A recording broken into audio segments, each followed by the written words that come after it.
Muy buenos días. Su servidor, el pastor Carlos César González, para el grupo Instrucción Teológica. El día de anoche recibí una llamada telefónica del hermano del chico que cayó del edificio de 4 pisos en Cancún. Los pronósticos eran lamentables, es obvio. Un edificio de 4 pisos caer de la azotea. Los pronósticos médicos eran que había que atenderlo en tanto llegaba la familia de Chiapas para hacer los trámites de llevarse el cadáver. Estuve orando por él y le pedí a Dios un milagro, sabiendo que era muy difícil. El joven fue entubado, inducido al coma por 72 horas. Ayer hizo una semana de estar entubado. Y los informes que me dieron ayer es que él está volviendo, está moviendo los ojos, su cuerpo, ya identifica a las personas. Yo me había ocupado para hacer los trámites de mover el cadáver hasta la ciudad de Comalapa, en el estado de Chiapas. Vi funerarias, busqué un costo más accesible para ellos. Lo logré. Estuvimos haciendo todos esos trámites y hicimos todo para que el chico fuera trasladado, su cadáver. Y todo está listo para mover su cadáver, pero él aún no muere. Parece que va a vivir. Parece que va a vivir. Qué bien, qué bien. Dios es así. Sorprendente, admirable, milagroso. Y también les recuerdo que yo había pedido un milagro a Dios, pero no creía en ese milagro. Así nos pasa. A veces pedimos a Dios cosas sin creerlas. Hecho a mano de Dios es el siguiente capítulo. Y el texto bíblico es Efesios 2:10, porque somos hechura suya, creados en Cristo Jesús para buenas obras. San Agustín de Hipona tenía una frase para todos los que le cuestionaban sobre si hacer tal o cual cosa era bueno o malo. Él decía: ve y haz todo lo que quieras, pero antes ama. Parece que esas palabras son profundas. ¿Será malo hacer aquello? ¿Será malo hacer esto? ¿Está bien que yo como cristiano haga esto o haga aquello? La respuesta de San Agustín de Hipona era: haz todo lo que quieras, pero antes de hacer todo lo que quieras, ama. Si quieres vengarte de tu enemigo, si quieres, véngate, pero antes ama. Y eso era un freno para la vida de las personas. No puedes hacer lo malo si en verdad antes amas. Los 10 mandamientos que tienen que ver con no robarás, no matarás, no cometerás adulterio, etcétera. Antes de hacer eso, primeramente ama.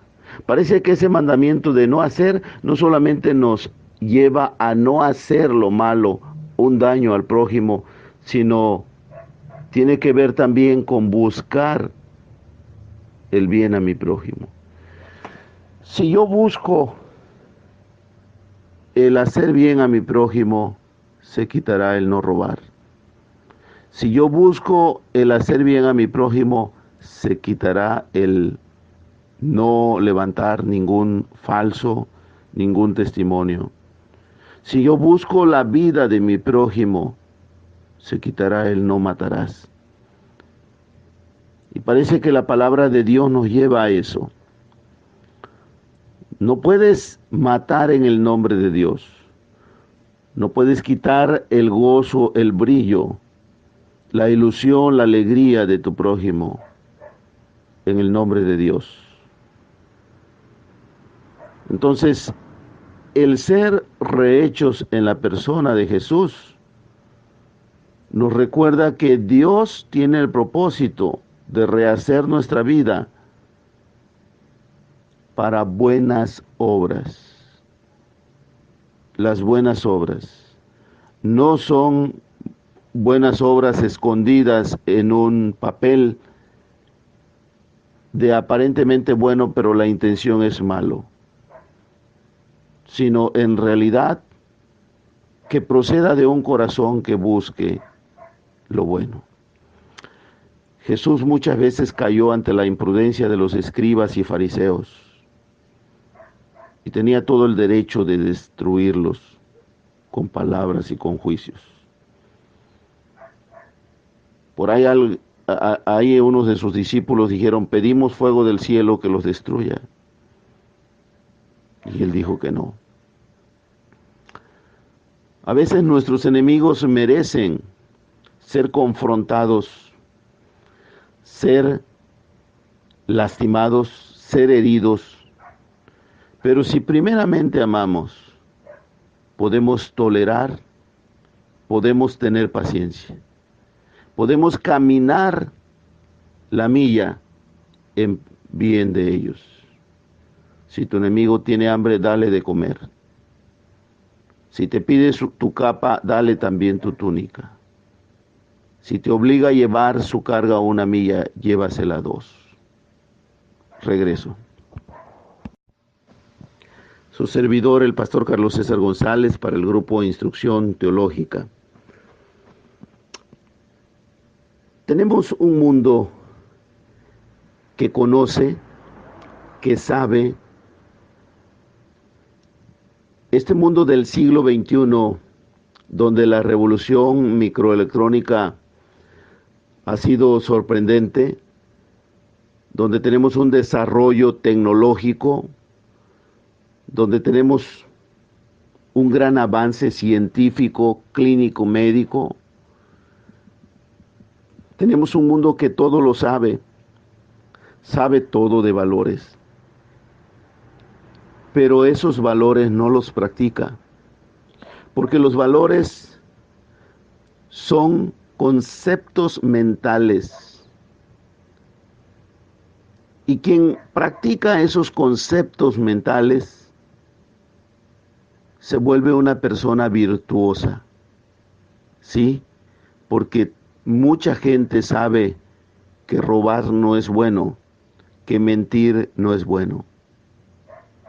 Pero aún así, sabiendo lo que es bueno o lo que es malo, la gente decide muchas veces ir en contra de sus conceptos mentales, de lo que sabe. Sabe que robar no es bueno, pero lo hace. Sabe que mentir no es bueno, pero lo hace. Entonces encontramos una ambigüedad. La persona sabe, pero pese a que lo sepa, no vive sus valores.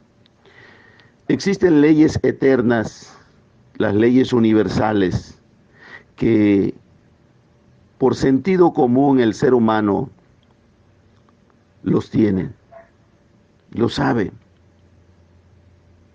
pero no los practica. Parece que el sentido común es común a todos, pero es común que no le hagamos caso. De allí entonces tenemos un mundo bastante lastimado. Tenemos una sociedad con un tejido social muy lastimado. La gente ya no cree a los políticos.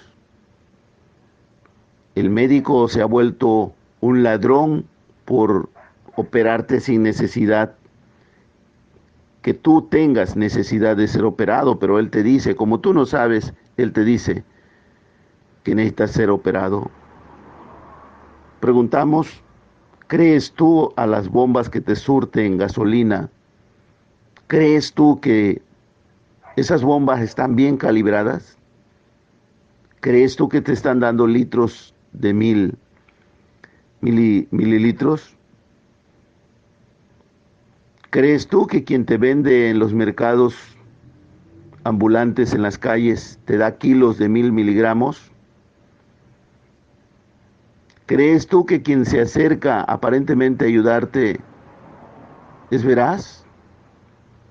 En algunos lugares el policía es sinónimo de ratero, el político es sinónimo de ratero, el mecánico es sinónimo de ratero, el abogado es sinónimo de ratero,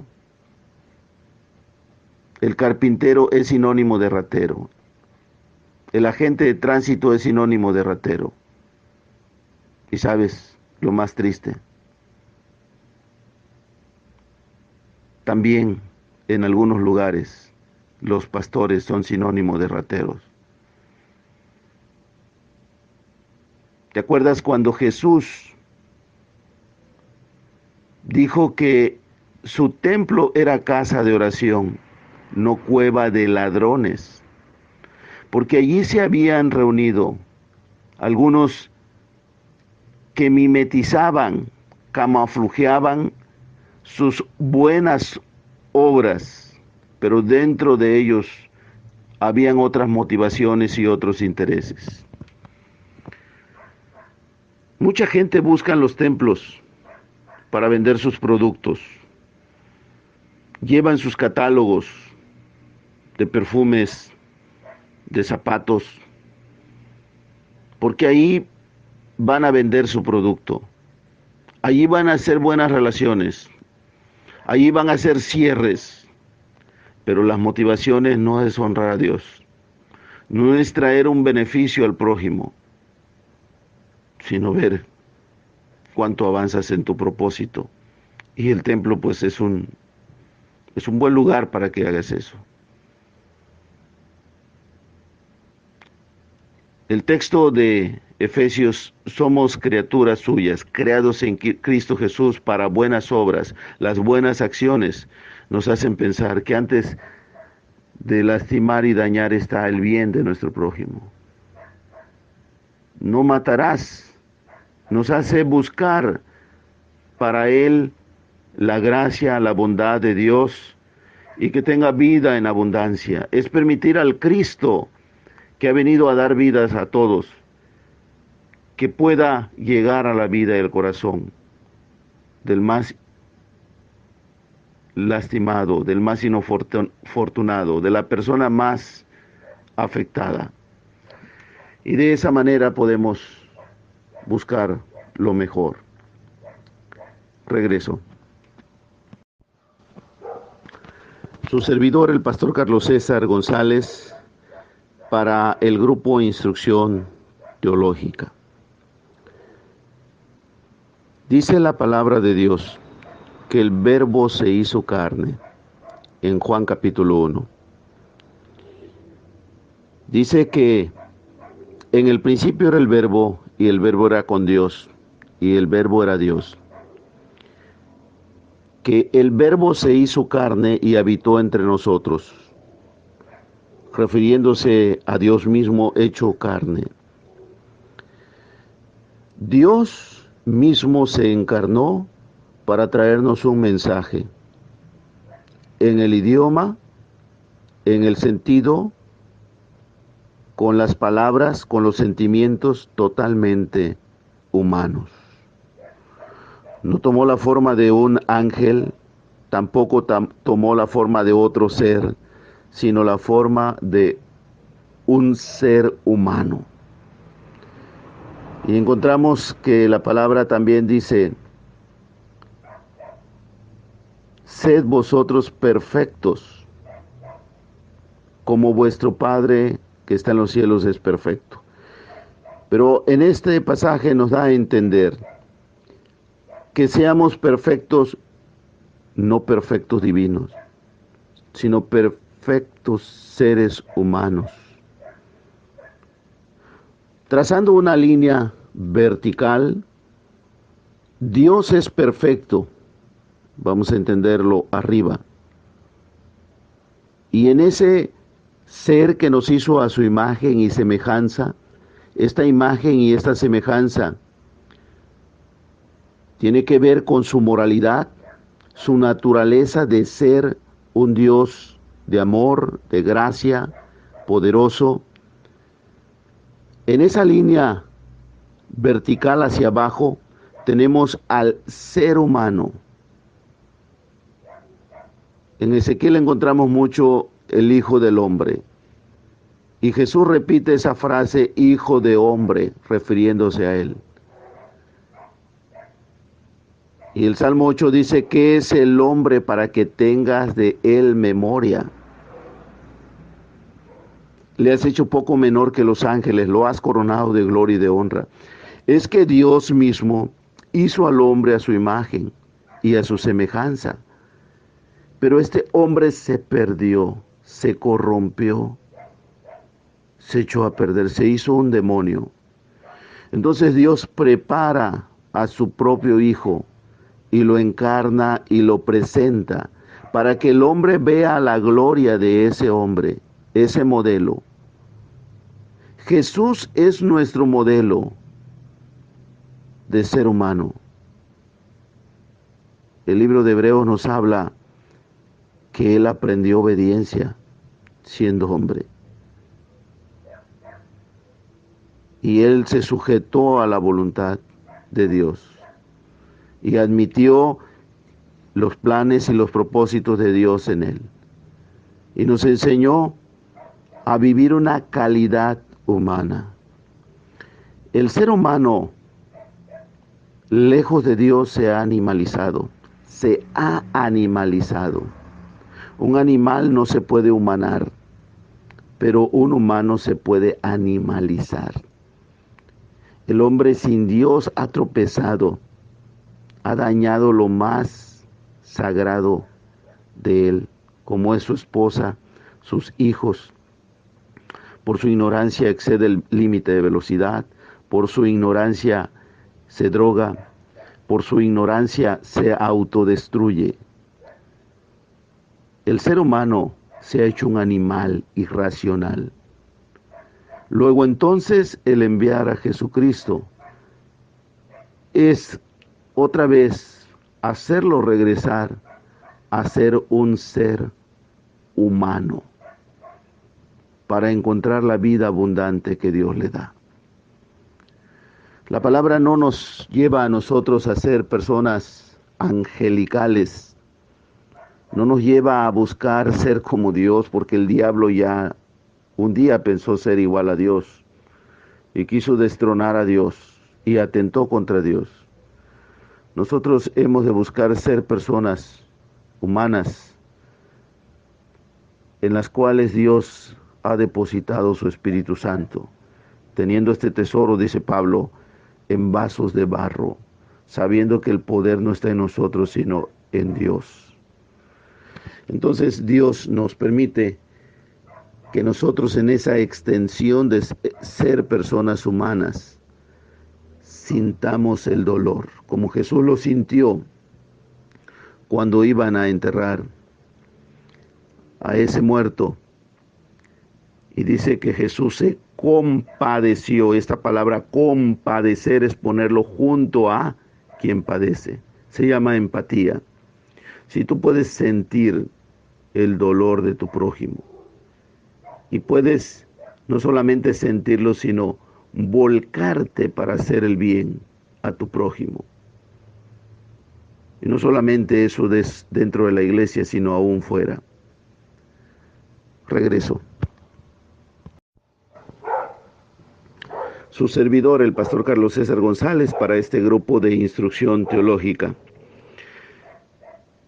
Cuando nosotros nos damos cuenta sobre la necesidad de volvernos a la imagen de Dios, nos hace pensar a nosotros que necesitamos recuperar esos elementos que pertenecen a la humanidad, a la persona humana.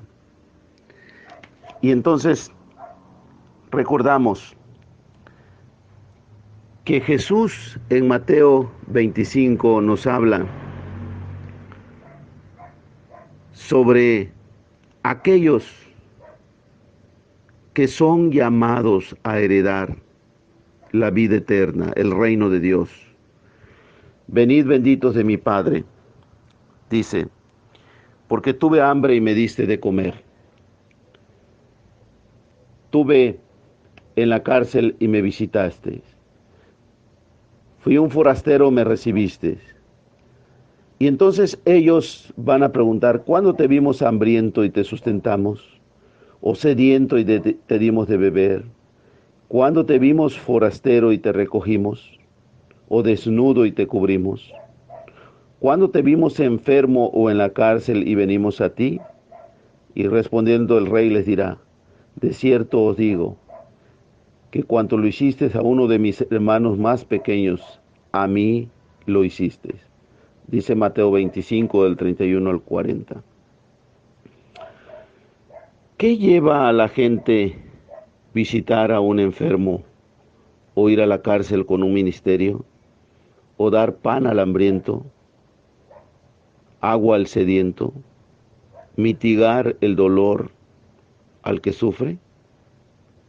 Son los sentimientos totalmente humanos de un Dios que ha hecho como una réplica al ser humano, que ha soplado su Espíritu Santo en él, que le ha dado las características, cualidades de él como un ser celestial, se lo ha dado en atributos comunicables para el ser humano.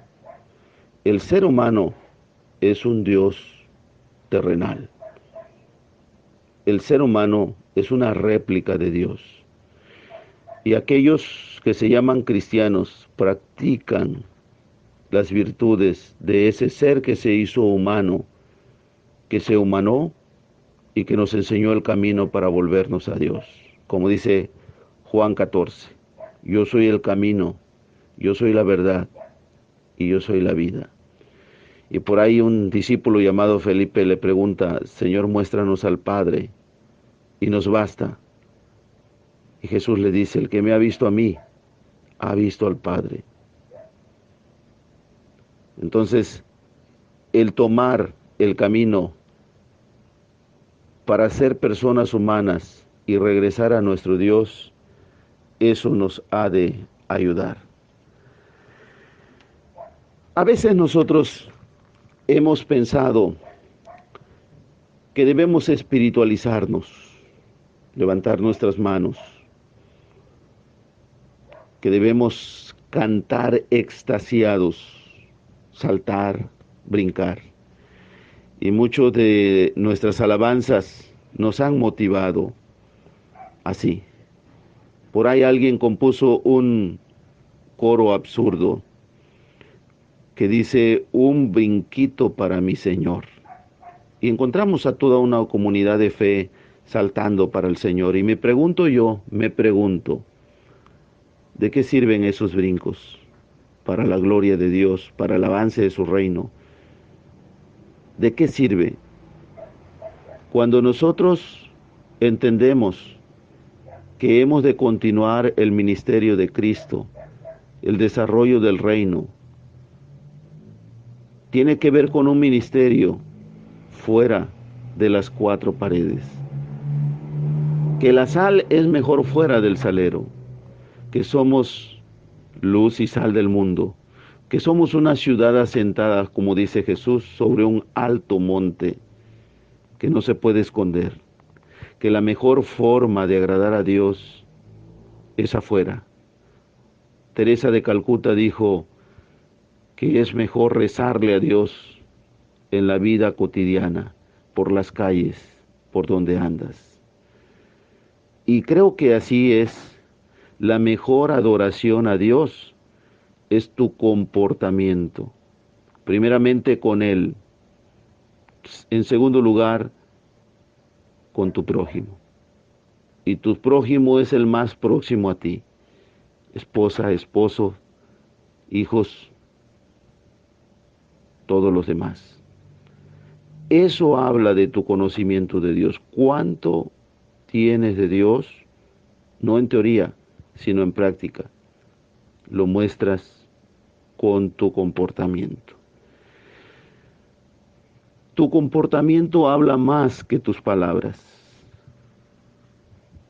Tu comportamiento es un testimonial de lo que hay en ti.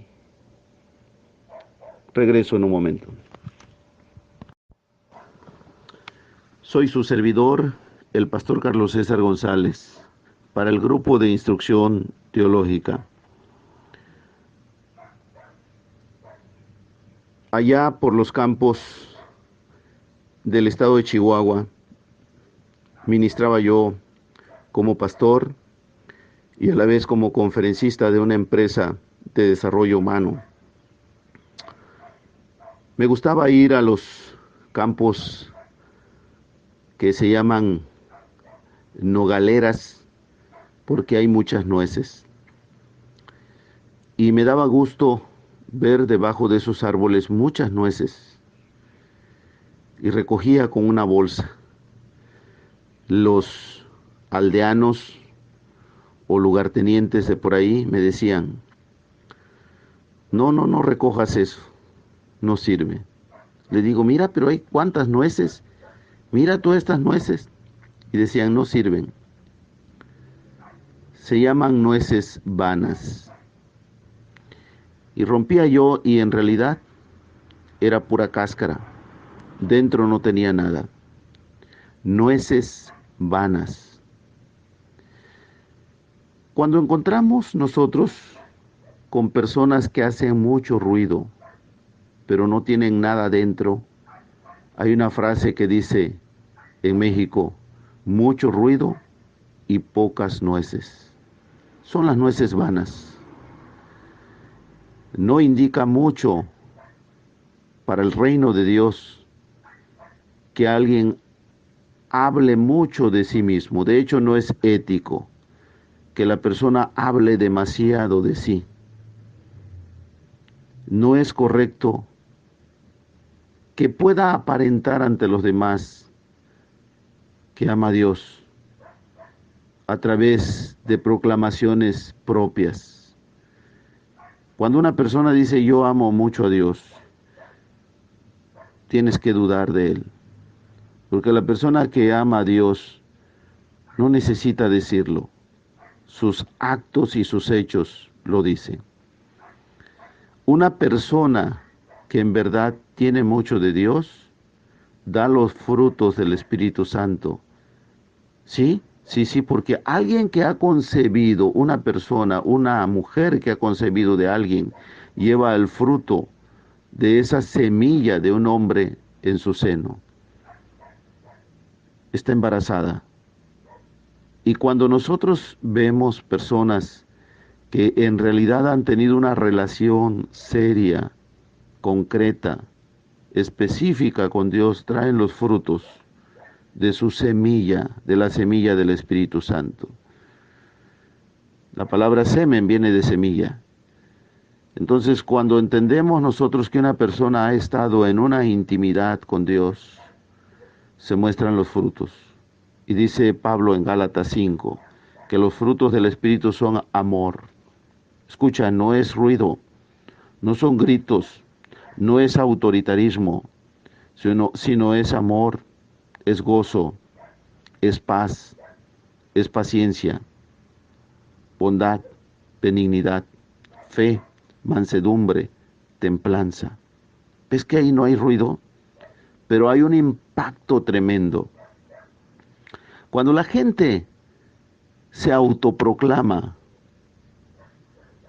una persona grande y habla y grita y levanta la voz, no está indicando más que mucho ruido y pocas nueces. La intimidad con Dios y la verdadera relación con Dios es un trabajo callado, pero que trasciende. Es un olor fuerte que traes de Dios y te apasiona. Y no buscas la destrucción de nadie, ni el autoritarismo, ni la actitud grosera que imponga a los demás. Esto ha sido una lección muy grande para mi vida. No buscar imponer, no buscar cambiar, el permitir la apertura, el aceptar a otras personas como son y amarlos y entender que hay un proyecto inmenso, grande de Dios en ellos.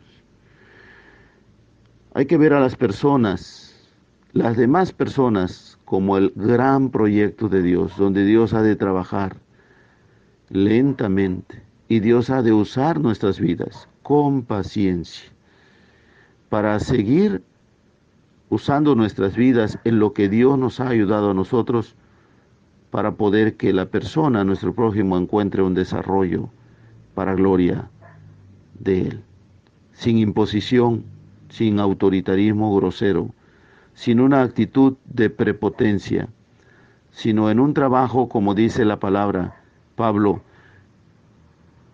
yo sembré, Apolo regó, pero el crecimiento lo da Dios. Regreso. Su servidor, el pastor Carlos César González, para el grupo de Instrucción Teológica. Es el último capítulo. Es una pregunta. ¿Se puede asesinar la gracia? Dice la palabra de Dios en el libro de Job.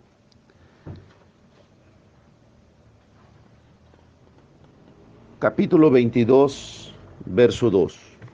¿Traerá el hombre provecho a Dios?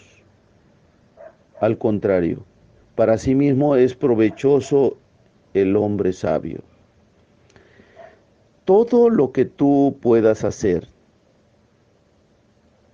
no es en beneficio de Dios. Todo el conocimiento, todo el aprendizaje y todo el bien que podamos hacer no es para la mejoría de Dios, es para sí mismo y para nuestro prójimo. Por eso a veces hay que detenernos cuando hacemos nuestras oraciones por los alimentos. Yo muchas veces me he dado cuenta que estoy formulando mal mis oraciones cuando tomo los alimentos. Doy gracias a Dios por mis alimentos y le pido a Dios que lleve los alimentos también a la viuda, al huérfano, al necesitado, al anciano. Y me doy cuenta que estoy formulando mal mi oración, porque no es Dios quien debe de llevar los alimentos al pobre y al necesitado. Soy yo, que he sido beneficiado con el favor de Dios, que debo de partir mi pan y darlo al hambriento. Y de la manera que Dios me ayudó, yo ser un imitador de Dios y dar el pan con el necesitado. De la bendición que yo recibí, también debo de dar. Como dice la palabra, de gracia recibiste, da de gracia. Dios el Padre ilumina con su maravillosa luz los actos del ser humano. Los aprueba y los reprueba. Hay una voz que dice allá en Hebreos 3, 7, 8, si oyeres hoy su voz, no endurezcáis vuestros corazones. Hemos de entender entonces que Dios alumbra con su revelación nuestro entendimiento y la voz no debe de apagarse en nosotros para poder ayudar al prójimo. ¿Traerá el hombre provecho a Dios? No. El hombre todo lo que hace ha de ser en bien de su prójimo. Y eso le agrada a Dios. ¿Se puede asesinar la gracia? La gracia es el favor inmerecido de Dios. La gracia es su misericordia y trae su bondad, su paz que guarda nuestro corazón y nuestro pensamiento. Si bien nuestros actos malos y perversos se muestran antagónicos y groseros con nuestro hermano, con nuestro prójimo, que es diferente a nosotros, que tiene una forma de interpretar la Biblia diferente a la nuestra, o que adora y muestra su gratitud a Dios, como no lo hacemos nosotros, Verdaderamente nuestra actitud hostil es un atentado mortal a la gracia de Dios en él. Por un absurdo antagonismo estará perdiendo su paz, su gozo, la alegría de la salvación. Y por eso al inicio de este libro pido perdón. Pido perdón, tal vez ya no tengo el tiempo de pedir perdón a aquellos que de forma directa dañé, tratando de defender el supuesto entendimiento o la razón de Dios. Sí, tal vez dije alguna vez, como muchos los he escuchado, aquí la puerta está muy grande, vete. Aquí no cabemos los dos. O condicionar la entrada al templo. Aquí no se debe de entrar con este tipo de vestiduras. Aquí no entran estos tipos de personas. Eso llamo asesinar, ser asesinos de la gracia. Porque un templo, sus puertas se abren, sus ventanas arrojan luz. Un templo es para una comunión con Dios, de quien sea. ¿Te acuerdas cuando te dije de ese homosexual que entró? Porque no vio a nadie, estuvo un templo abierto y sintió que era importante pasar. Los templos están abiertos al culto público. Tienen un permiso para funcionar como lugares abiertos al culto público. Y las personas que condicionan la entrada y que cierran sus puertas pueden ser castigadas por los derechos humanos, porque las puertas de un templo están abiertas al narcotraficante, a la prostituta, al perverso, al violador. Y ese perverso y ese malo, Dios puede hacer de ese corazón petrificado piedra, pulverizar la piedra, romperla, hasta hacer un polvo y volver a ser una persona a su imagen y a su semejanza, así como lo ha hecho contigo y conmigo, y nos ha llevado a estar juntos para adorar a ese Dios vivo. Regreso. Su servidor, el pastor Carlos César González Cruz, para el grupo Instrucción Teológica. Dios continúa su trabajo de restauración con el ser humano caído y perdido. Cuando yo veo personas en la televisión o en el periódico y escucho la radio y hablan de una persona secuestradora o una persona que traficó con droga, esas personas que a veces están en la cárcel y otros no, muchas veces los rechazamos, los despreciamos y pedimos que todo el peso de la ley caiga en ellos. Sí, porque nuestro corazón está lastimado hacia ellos. Sentimos un desprecio. Pero también hemos de recordar que Pablo dice en Romanos 1 que el Evangelio es poder de Dios para salvación. Y muchos de ellos han dado testimonio que llegaron a alguna iglesia, que encontraron a alguna persona que les habló la palabra y creyeron al Evangelio y se arrepintieron de sus pecados. Y muchos de ellos, su vida es de gran bendición para otros. Por eso no podemos volvernos asesinos de la gracia. Hemos de ver en el más perverso ser humano una posibilidad para que el poder del Evangelio obre en él, de tal manera que nuestra vida sea un canal, un enlace y un medio para que conozca a Dios. Aquellos que tienen un corazón petrificado, que muchas veces han hecho mucho daño, tienen también como nosotros la posibilidad de ser salvos por la gracia de Dios. Esos verdugos, esas personas que fueron malos. No podemos, los que estamos dentro de la iglesia, volvernos verdugos y cerrar la puerta. Es decir, muchas personas pueden entrar a la iglesia y ocasionar daño. Y lo están haciendo algunos con una capa de un cristianismo falso. Y hemos de recordar que Jesús nos enseñó que el trigo y la cizaña han de crecer juntos y que en el mar quien echa la red ha de sacar peces buenos y peces malos.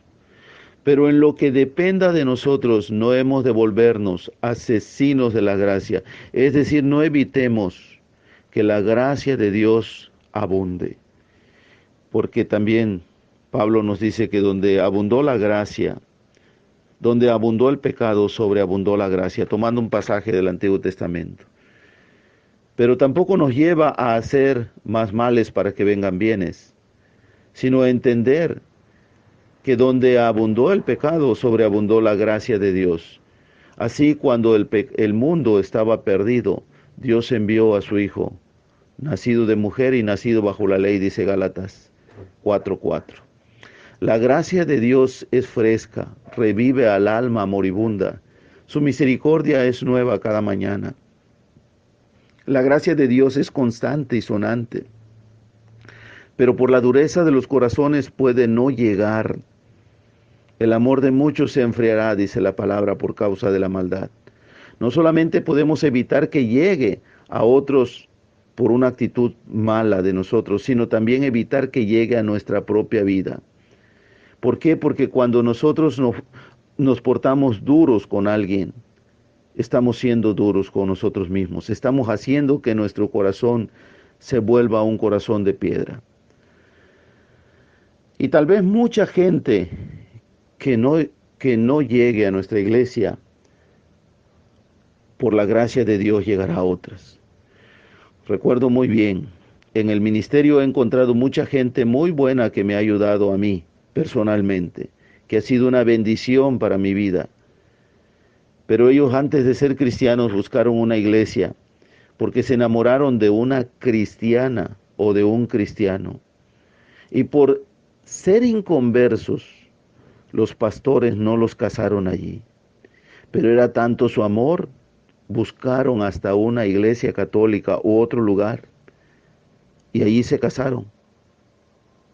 Y saben, después de casarse fueron a otra iglesia y ahí crecieron en la gracia y el conocimiento del Señor y permanecieron.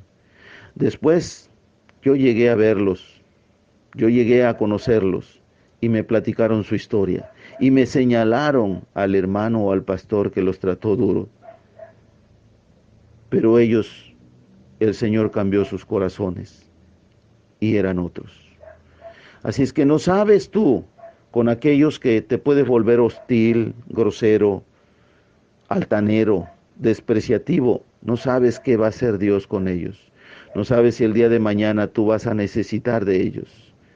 De allí entonces hemos de entender que somos llamados a abrirnos para que el pecador venga a la iglesia. Regreso. El pastor Carlos César González Cruz para el grupo de instrucción teológica. Cierro este capítulo. Las personas son el proyecto de Dios. Las personas son amadas por Dios. Y si Dios las ama, Dios las canalizará para que busquen la forma de ser restaurados. Mucha gente que viene a mí para buscarme como pastor, como psicólogo o como amigo, ellos vienen a mí y a muchos de ellos les digo, anoche estuve orando a Dios y le pedí que en este día usara mi vida, que en este día me usara como un instrumento. Así es que Seguramente también cuando yo estaba orando, tú también hiciste una oración, tal vez así. Ayúdame, Dios mío. Necesito dejar mi vicio. Necesito cambiar de vida. Necesito ser una persona diferente. Tal vez tú hiciste esa oración sincera. Y entonces yo también hice una oración sincera pidiéndole que Dios usara mi vida. Entonces Dios te mandó conmigo y aquí estoy para servirte. ¿Qué puede ser este ser humano para ti? Cuando yo escucho a un homosexual arrepentido, a una prostituta con una vida destruida, a un matrimonio que está desmoronándose, cuando yo escucho a alguien que tiene intentos suicidas, tengo en el consultorio una Biblia, abro la palabra y sé exactamente qué quiere Dios decirle. Conozco la palabra. Puedo leerle un pasaje de la Biblia. Puedo decirle que repita una oración que yo voy a hacer. Puedo cantar con él. Puedo hacerle que escuche un canto. Y muchas veces solamente los escucho y le pongo una canción y ellos lloran, lloran, lloran. Lloran por mucho tiempo. Y al concluir se levantan y dicen, muchas gracias por toda la ayuda que me ha dado. ¿Cuál ayuda? Solamente les leí la Biblia. La Biblia es mi material terapéutico. La palabra de Dios es instrumento que Dios utiliza para bendición de los perdidos. Pero tengo que oírlos con atención, tengo que ser empático con ellos, tengo que amarlos. Y entonces yo tengo que verme como un instrumento que Dios usará. Aquí estoy, Dios, todos los días desde que amanece. No sé qué vamos a hacer hoy, pero vamos a salir y hemos de llevar el mensaje de restauración, el mensaje de paz. A veces yo quisiera hacer otras cosas, pero Dios las hará. A veces yo tengo mis planes de trabajo y Dios los desbarata, pero estoy abierto a lo que Dios pueda hacer. A veces tengo una forma de pensar y Dios me enseña que hay otras formas de pensar y de ver la vida muy diferente. Y de que a veces paso a las 4 o 5 de la mañana y veo una capilla católica abierta y hay gente ahí. Me detengo, los observo. Ellos también están buscando a Dios. No puedo despreciar a aquel cuya fe es diferente que la mía, porque no sé la comunión que tiene con Dios y cuánto le busca y cuán sincera es su devoción. Puedo entonces decir que un católico es mi hermano. Puedo pensar que aquel que está luchando con su vicio de droga, de alcohol, no sé, otras cosas, es mi hermano.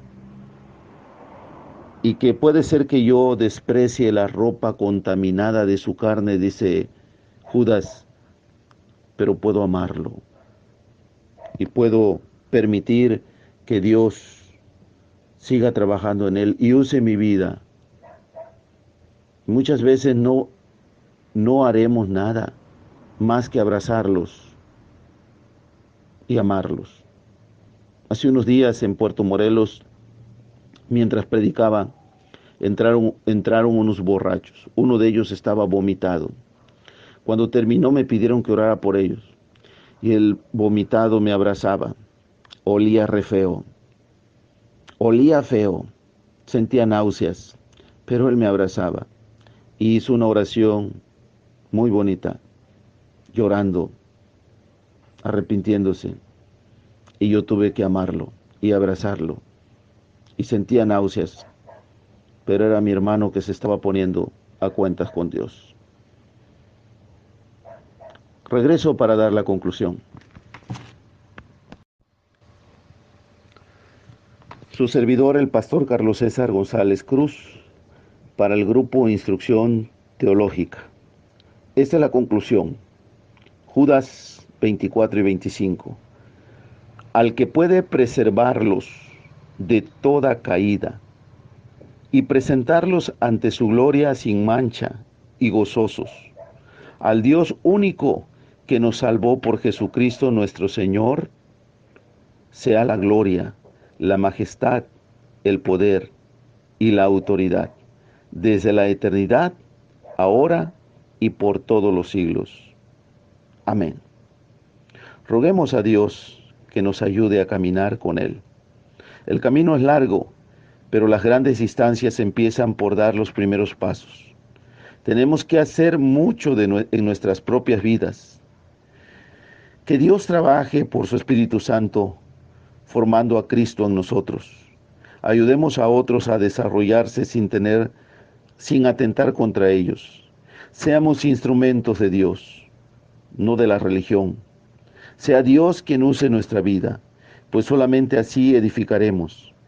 Y si algo o alguien que no es Dios está detrás de nosotros, solamente vamos a lastimar y destruir. Somos perfectibles, estamos inacabados.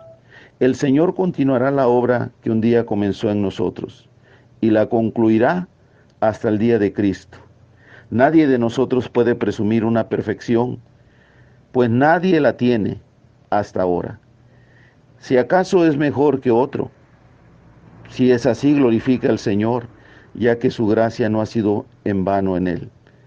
Sigamos nuestro peregrinar con corazón receptivo a lo que la gracia de Dios haga en nuestras vidas y receptivos a todo ser humano que es de la misma fe de Cristo con nosotros, aunque sea tan, tan distinto a nosotros. Amén. Mi yugo es fácil y ligera mi carga, dice Jesucristo en Mateo 11:30. Como un testimonio personal, yo pertenezco a un presbiterio que pertenece a un sínodo, que pertenece a la Asamblea General. Yo soy un pastor presbiteriano, pero me dedico a dar cursos, talleres en diferentes lugares. Un día me invitó un grupo de sacerdotes para que pudiera dar un taller para catequistas. Me dijeron, ¿puedes? Les dije, claro que sí puedo. Queremos que hables de la vida de San Pablo. Correcto. Quiero, si me dan el material, son Biblias para ellos. Ellos compraron 120 Biblias. Y ese fue nuestro material para ver el libro de Filipenses, la epístola del gozo. Cuando Pablo escribió esa epístola estaba en la cárcel, pero se gozó en la cruz de Cristo. Y vi catequistas católicos llorar y recibir a Cristo en su corazón. Allí estaba un pastor protestante en una capilla católica enseñándole a catequistas a conocer a Cristo, al Cristo que predicaría. Dios me ha llevado para dar retiros espirituales y preparar a los chicos para su primera comunión en la Iglesia Católica. Tengo algo que decirles claro, que dediquen su vida al Señor. Así también Dios me ha llevado para trabajar con la Iglesia del Nazareno, con la Iglesia Bautista, con la Iglesia Pentecostés, la Metodista, con diferentes grupos donde yo puedo hacerles pensar un poco. Entonces, cuando estoy con los presbiterianos me dicen, oye, pues aquí Carlos César es tutti frutti, es de todo, de chile, de mole, de sal, de rajas, etcétera, como los tamales.